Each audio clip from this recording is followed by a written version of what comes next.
ربي الفواحش ما ظهر منها وما بطن والإثم والبغي بغير الحق وأن تشركوا بالله ما لم ينزل به سلطانا وأن تقولوا على الله ما لا تعلمون۔ آپ کہیے کہ میرے رب نے تو صرف بے حیائی کے کاموں کو حرام کیا ہے، خواہ وہ ظاہر ہوں خواہ وہ پوشیدہ ہوں، اور گناہ کو اور ناحق زیادتی کو، اور یہ کہ تم اللہ کے ساتھ شریک بناؤ جس کی اللہ نے کوئی دلیل نازل نہیں کی، اور یہ کہ تم اللہ کے متعلق ایسی بات کہو جسے تم نہیں جانتے۔ تو آیت نمبر 33 کا بیان ہے آج۔ جیسے کہ پچھلی آیت میں اور آیات میں یہ ذکر گزرا تھا کہ زمانہ جاہلیت میں کفار جو ہیں انہوں نے جن چیزوں کو اپنے پر حرام کر لیا تھا، اللہ نے ان چیزوں کو ان پر حرام نہیں فرمایا تھا، انہوں نے خود سے کچھ چیزیں اپنے اوپر حرام کر لی تھیں، تو ان کو اللہ نے تو حرام کیا ہی نہیں تھا۔ تو اب یہ فرمایا جا رہا ہے، اور جس کی کئی مثالیں پیچھے گزر چکی ہیں، اب یہ فرمایا جا رہا ہے کہ اللہ تعالیٰ نے کن چیزوں کو حرام فرمایا۔ تو اللہ تعالیٰ نے فواحش کو حرام فرمایا، فحش، فحاشی، اسم، گناہ۔ اب وہ گناہ کبیرہ ہو یا گناہ صغیرہ ہو، اس کو حرام فرمایا۔ کسی کے ساتھ ناحق زیادتی، کسی کی زمین پر قبضہ کر لینا، زبردستی پیسے چھین لینا، کوئی اور ناحق زیادتی۔ چوتھا شرک کرنے کو کہ اللہ کے ساتھ کوئی اور معبود بنایا جائے جن سے۔ اور پانچواں بغیر علم کے اللہ تعالیٰ کے متعلق کوئی ایسی بات کہنا کہ جس کا تمہیں علم ہی نہ ہو کہ یہ بات اللہ نے کہی ہے، تو اس کو بھی اللہ تعالیٰ نے حرام فرما دیا۔ تو یہ 5 چیزیں ہیں، فواحش، فحش، فحاشی وغیرہ، پھر گناہ، اسم، گناہ چھوٹا ہو یا بڑا ہو، ناحق زیادتی، پھر شرک اور بغیر علم کے اللہ کے متعلق کوئی ایسی بات کہنا جس کا تمہیں علم ہی نہیں ہے۔ تو یہ وہ چیزیں ہیں جن کو اللہ تعالیٰ نے حرام فرمایا۔ تو اب فواحش کے اندر کبیرہ گناہ بھی آتی ہیں، جیسے کہ قرآن کے اندر ہے سورہ بنی اسرائیل کے اندر کہ زنا کے قریب نہ جاؤ بے شک وہ بے حیائی ہے۔ تو اسی طرح اسم جو گناہ ہے، تو یسألونک عن الخمر والمیسر قل فیہما اسم کبیر، تو لوگ آپ سے شراب اور جوئے کے متعلق پوچھتے ہیں، آپ کہیے کہ ان میں بڑا گناہ ہے جن سے۔ تو اسی طرح بغیر علم اور تحقیق کے کوئی عقیدہ بنا لینا اور کہنا کہ یہ تو اللہ کا حکم ہے، یا یہ اللہ کی طرف اس بات کو منسوب کر دینا، تو یہ ساری جن سی ہیں یہ گناہ ہے۔ تو یہ چیزیں حرام ہیں۔ ہاں، جو چیزیں اللہ نے تم پر حرام نہیں کی، تم خود سے اپنے آپ سے ان کو اپنے پر حرام کر لو، تو یہ بھی تو حرام کام ہی ہے، یہ بھی تو گناہ ہی ہے جو تم کر رہے ہو جن سے۔ تو آگے فرمایا آیت نمبر 34 میں وَلِكُلِّ أُمَّةٍ أَجَلٌ، اور ہر قوم کے لیے ایک میعاد مقرر ہے۔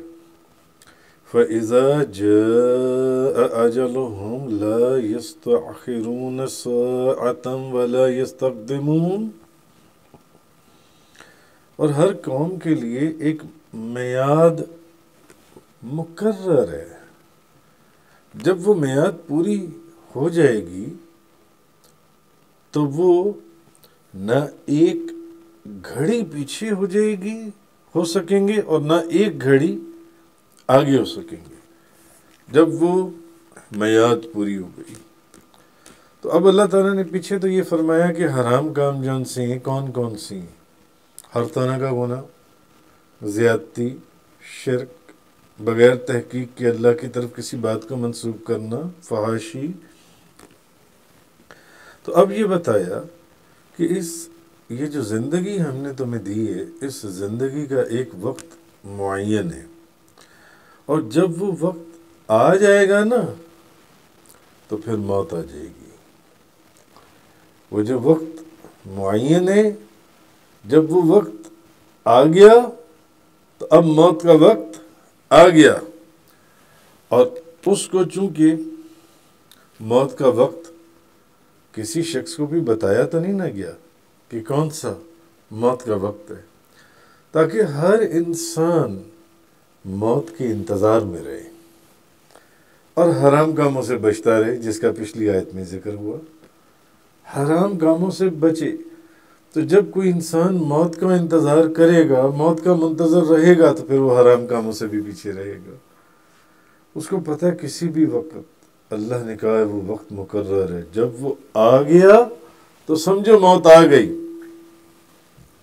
اس لیے کسی حرام کام میں مشغول نہ ہو، کیونکہ موت کا ایک وقت مقرر ہے، اور اس کو نہیں پتا جو بندہ وہ کام کر رہا ہے کہ اس کا وہ وقت کس وقت آ جائے۔ آگے فرمایا یا بنی آدم اما یأتینکم رسل منکم یقصون علیکم آیاتی فمن اتقوا واصلح فلا خوف علیہم ولا هم یحزنون۔ اے اولاد آدم، اگر تمہارے پاس خود تم میں سے ایسے رسول آئیں جو تمہارے سامنے میری آیات بیان کریں، اے اولاد آدم اگر تمہارے پاس، اچھا، فمن اتقا واصلح، اور سو جو شخص اللہ سے ڈرا اور نیک ہو گیا، فلا خوف علیہم ولا هم یحزنون، تو ان پر کوئی خوف نہیں اور نہ وہ غمگین ہوں گے۔ والذین کذبوا بآیاتنا واستکبروا عنہا اولئک اصحاب النار هم فیہا خالدون۔ اور جن لوگوں نے ہماری آیات کو جھٹلایا اور ان کو ماننے سے تکبر کیا، تو وہی لوگ دوزخ والے ہیں اور وہ اس میں ہمیشہ رہیں گے۔ جن لوگوں نے ہماری آیات کو جھٹلایا اور ان کو ماننے سے تکبر کیا، تو اب اللہ تعالیٰ نے فرمایا اے اولاد آدم، اگر تمہارے پاس خود تم میں سے ایسے رسول آئیں جو تمہارے سامنے میری آیات کو بیان کریں، تو جو شخص تو اللہ سے ڈرا، ظاہر ہے جب آیتوں کو سنے گا تو اللہ سے ڈرا اور نیک ہو گیا، ان پر تو کوئی نہ خوف ہوگا نہ وہ غمگین ہوں گے، نہ خوف ہوگا۔ اور جن لوگوں نے ہماری آیتوں کو جھٹلایا اور ان کو اور تکبر کیا، یعنی ان کو ماننے سے انکار کیا، تو یہ وہ لوگ ہیں جو دوزخ والے ہیں اور اس میں ہمیشہ رہیں گے۔ تو جو ان کو تسلیم کرے گا ان کو تو نہ کوئی خوف ہوگا نہ کوئی غم ہوگا، اور جو تسلیم نہیں کرے گا یہ وہ لوگ ہیں جو دوزخ میں ہوں گے اور ہمیشہ دوزخ میں رہیں گے۔ تو علامہ ابو عبداللہ محمد بن احمد مالکی قرطبی لکھتی ہیں کہ اللہ تعالیٰ نے خبر دی ہے کہ رسول جو ہیں وہ لوگوں کی جنس سے ہوں گے، لوگوں کی جنس سے، کوئی فرشتوں کی جنس میں سے نہیں ہوں گے، جنوں کی جنس میں سے نہیں ہوں گے، رسول لوگوں کی جنس۔ تو وہ فرماتے ہیں کہ اللہ نے خبر دی ہے کہ رسول لوگوں کی جنس سے ہوں گے، تاکہ رسولوں کی دعوت کا قبول کرنا زیادہ قریب ہو جائے۔ ایک انسان جب آپ کو تبلیغ کرے گا اور دعوت دین دے گا تو وہ آپ کے لیے قبول کرنا زیادہ آسان ہے، بجائے اس کے کہ آپ کو ایک جین یا کوئی فرشتہ، آپ کو کوئی اور مخلوق جنسی ہے وہ آپ کو تو اے اولاد آدم، اگر تمہارے پاس خود تم میں سے ایسے رسول ہیں، اگر تمہارے پاس خود تم میں سے ایسے رسول ہیں جو تمہارے سامنے میری آیات کو بیان کریں، تو بس پھر جو ان آیتوں کو دیکھ کے ڈر گیا اور نیک ہو گیا، اس پر تو نہ کوئی خوف ہے نہ کوئی غم ہے۔ اور جن لوگوں نے ہماری آیتوں کو جھٹلایا اور ان کو ماننے سے تکبر کیا، جو نہیں مانیں گے یہ لوگ دوزخی ہیں، اور یہ لوگ ہمیشہ جہنم میں رہیں گے، ہمیشہ۔ تو اصل میں بتایا یہ گیا ہے کہ رسول لوگوں کے جنس سے ہوں گے، فرشتوں یا جنوں کی اس میں سے نہیں ہوں گے رسول جن سے۔ قُلْ إِنَّمَا أَنَا بَشَرٌ مِثْلُكُمْ يُوحَىٰ إِلَيَّ أَنَّمَا إِلَٰهُكُمْ إِلَٰهٌ وَاحِدٌ، جیسے کہ قرآن کے اندر ہے، سورۃ الکہف کے اندر، آپ کہیے محبوب، آپ کہیے میں صرف بشر ہوں، بشر تمہاری مثل، بشر ہوں، یعنی کہ میں کوئی خدا نہیں ہوں، مجھے خدا نہ سمجھ لینا جو دوسروں نے کیا، مشرکین نے، عیسائیوں نے، یہود نے، جو انہوں نے کیا ہے۔ میں تمہاری مثل بشر ہوں، ہاں، مگر ایک آگے سے اس کا فرما دیا گیا، یوحیٰ الی انما الہکم الہ واحد، کہ میری طرف وحی کی جاتی ہے۔ اب کہیں بے ادبی اور گستاخی کے اندر بھی کہیں مجھے بالکل اپنے جیسا ہی نہ سمجھ لینا، جیسے آج کل بعض لوگ سمجھتے ہیں، ہوں بشر، انسان، نبی، رسول اللہ کا، مگر میری طرف تمہاری طرح بشر ویسے نہ سمجھ لینا، میں وہ بشر ہوں جس کی طرف وحی کی جاتی ہے، میں وہ بشر ہوں جس کی طرف وحی کی جاتی ہے۔ بے شک تمہارا اور میرا معبود ایک ہی ہے تمہارا اور میرا معبود۔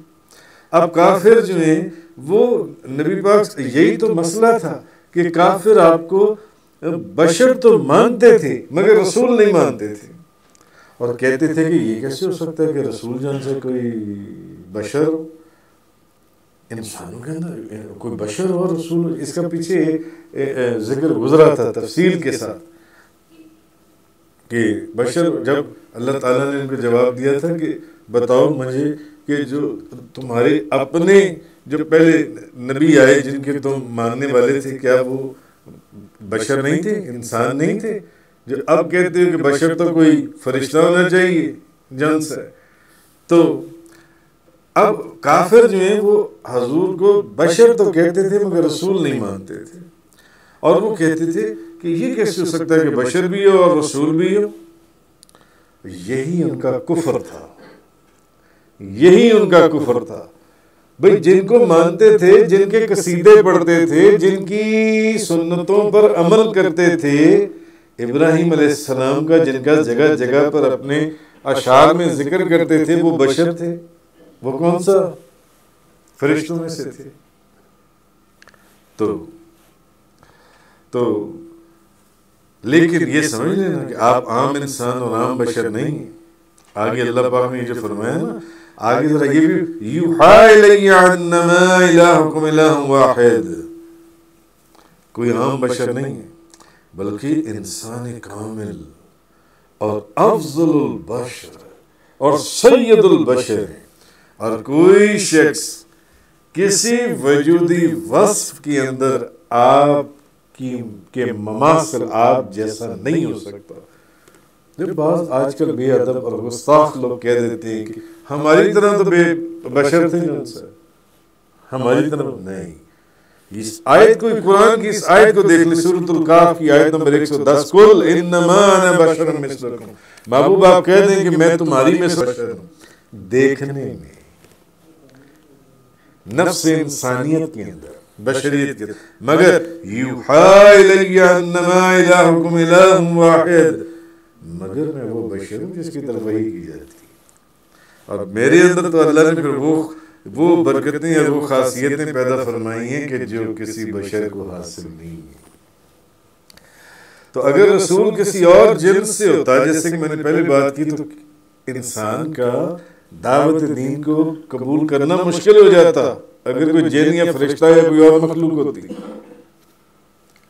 تو یہ اس میں حکمت تھی کہ رسول انسانوں میں سے تھے، بشر تھے، تو لوگ اس کے ساتھ مانوس نہ ہوتے اگر وہ انسانوں میں سے نہ ہوتے، ان کے ساتھ وہ محبت اور الفت نہ ہوتی، وہ تعلق نہ ہوتا، وہ نشست و برخاست نہ ہوتی. اس لیے یہ چیز فرمائی کیونکہ اللہ تعالیٰ کسی جن یا فرشتے کو اس کی اصل حقیقت کے اعتبار سے اگر رسول بناتا تو پھر انسان یہ گمان کر سکتا تھا کہ یہ جو معجزات ظاہر، یہ جو سورج کو لوٹا دینا، چاند کے 2 ٹکڑے کر دینا، درختوں کا زمین چیر کر آ جانا اور کلمہ پڑھ لینا، وہ کہتے ہیں ہاں یہ تو جنوں اور فرشتوں میں تو کچھ ایسی چیزیں پہلے بھی اس سے ملتی جلتی ہوتی ہیں. جنوں اور فرشتوں میں تو پہلے بھی ایسی چیزیں ملتی جلتی ہوتی ہیں، ان کے اندر کچھ غیر معمولی قوتیں اللہ نے ان کو عطا فرمائی ہوتی ہیں. یہ حکمت بھی تھی کہ رسول اور نبی کو انسانوں میں سے بھیجا جائے، انسانوں میں سے. تو جب انسان کو رسول بنایا گیا، تاجدار 2 جہاں، شخص سوار لامکان، مالک زمین و آسمان، روح کن فکاں، جب چاند کو 2 ٹکڑے کر دیا، ڈوبا ہوا سورج واپس لوٹا دیا، درخت زمین چیرتے ہوئے آپ کی خدمت میں حاضر ہوئے، کلمہ پڑھا، تو معلوم ہوا کہ اب یہ جو ان سی چیزیں ہیں یہ کسی عام انسان کی قوت میں نہیں ہے کہ کوئی عام انسان جو ہے وہ چاند کے 2 ٹکڑے کر دے، سورج کو واپس لوٹا دے، درخت زمین چیرتے ہوئے اس کی خدمت میں حاضر ہو جائیں اور درخت اور لکڑیاں کلمہ پڑھیں جو ان سے. یہ شخص اب ذہن میں آتا ہے، یہ معجزے کی سمجھ میں آتی ہے، ان کی رسالت اور نبوت کا پیغام اور شان سمجھ میں آتی ہے کہ اب ذہن میں آتا ہے کہ یہ ضرور اللہ کا نمائندہ ہے، یہ ضرور اللہ کا بندہ، یہ ضرور اللہ کا رسول ہے، یہ اللہ کا رسول ہی ہے جو یہ کام کر سکتا ہے، جس کو اللہ نے اپنا رسول بنایا، جس کو اپنی نبوت عطا فرمائی، تو جس کے لیے یہ معجزات ظاہر ہو رہی ہیں. تو اصل میں اس سے پچھلی آیت میں جیسے کہ پہلے حرام چیزوں کا اللہ نے فرمایا کہ حرام چیزیں وہ نہیں ہیں جو تم سمجھتے ہو، حرام یہ چیزیں ہیں جو میں بتا رہا ہوں تم. اور پھر فرمایا ان سے بچو کیونکہ موت کا ایک وقت معین ہے، کسی بھی وقت موت کا وقت آ جائے گا، اور جب وہ آ گیا ایک لمحہ نہ آگے ہونے نہ پیچھے ہونے. تو اب بتایا کہ انہوں نے اپنی زندگی میں اللہ تعالیٰ کے احکام کی اطاعت کی تھی. جن لوگوں نے اپنی زندگی میں جنہوں نے اللہ نے جو کہا انہوں نے قبول کیا، اس کی آیات کو مانا، سر تسلیم خم کیا، اس پر عمل کیا، یہ وہ لوگ ہیں جن کو کوئی خوف نہیں ہوگا، کوئی غم نہیں ہوگا. اور جنہوں نے نافرمانی کی اور حکم کو نہیں مانا، ان کے متعلق آیا کہ یہ دائمی عذاب اور دوزخ کے اندر رہیں گے، دائمی عذاب اور دوزخ کے اندر یہ لوگ رہیں گے. جن سے آگے فرمایا فَمَنْ أَظْلَمُ مِمَّنِ افْتَرَىٰ عَلَى اللَّهِ كَذِبًا أَوْ كَذَّبَ بِآيَاتِهِ.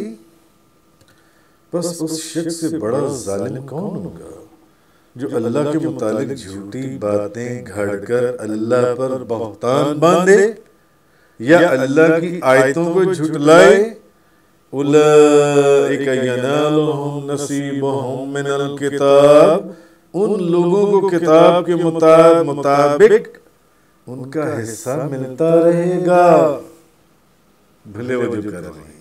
حتی اذا جاءتہم رسولنا یتوفونہم، حتیٰ کہ جب ان کے پاس ہمارے بھیجے ہوئے فرشتے ان کی روحوں کو قبض کرنے کے لیے پہنچیں گے. قالوا أين ما كنتم تدعون من دون اللہ، تو پوچھیں گے بتاؤ کہاں ہیں تمہارے وہ معبود جن کی تم پرستش کرتے تھے اللہ کو چھوڑ کر. قالوا ضلوا عنا وشهدوا على أنفسهم أنهم كانوا كافرين. وہ کہیں گے وہ سب ہم سے گم ہو گئے جن خداؤں کی وہ پوجا کرتے تھے، اور وہ خود اپنے خلاف گواہی دیں گے. وہ خود کہیں گے کہ وہ کافر تھے، کہ وہ کافر تھے. آیت نمبر 37 سورۃ الاعراف، کہ اللہ نے فرمایا کہ اس شخص سے بڑا ظالم کون ہے جو اللہ کے متعلق جھوٹی باتیں گھڑے اور پھر اللہ پر ہی بہتان باندھے اور پھر اللہ کی آیتوں کو جھٹلائے. ان لوگوں کو کتاب کے مطابق ان کا حصہ ملتا رہے گا، ان کا حصہ ملتا رہے گا، حتیٰ کہ جب اب جب ہمارے فرشتے آئیں گے نا ان کی روحوں کو قبض کرنے کے لیے پہنچیں گے تو وہ پوچھیں گے بتاؤ کہاں ہیں اب تمہارے معبود جن کو تم پوچھتے تھے اور سجدے کرتے تھے اللہ کو چھوڑ کر، ان کی عبادت کرتے تھے. وہ کہیں گے وہ تو سارے گم ہو گئے، جن کو ہم اپنے ہی ہاتھوں سے بناتے تھے اور پھر ان کو سجدہ کرتے تھے وہ تو سارے گم ہو گئے. اور خود قرآن کہہ رہا ہے خود اپنے خلاف گواہی دیں گے، کہیں گے کہ ہاں ہم کافر تھے. یہ اس کی شان، یہ اس کی شان ہے کہ مجرم خود گواہی دے گا، خود گواہی دے گا.